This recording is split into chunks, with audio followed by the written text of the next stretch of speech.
আমি ভাই কখনো আশা করি নাই যে এত পোলাপান ভাই মানে ব্লাস্ট ভাই বম বম আমার অডিয়েন্স থেকে বম। আচ্ছা আমার একটু সাইডে আনা হয়েছে কারণ ওই জায়গায় যদি আমি থাকি তাইলে মানে জাস্ট ঝামেলা হবে, ওই জায়গায় একটু সাইডে এসে বসলাম।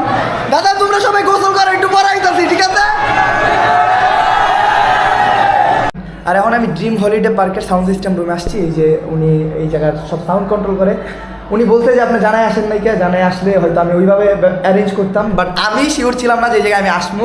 জাস্ট হুজুরের ইনভিটেশন আমি কখনো ফালাইতে পারি না, মানে ওনার কথা আমি রাখবই, এই জন্য আমি আসছি। বাট আমি ভাবি নাই যে এত ক্রাউড হইব।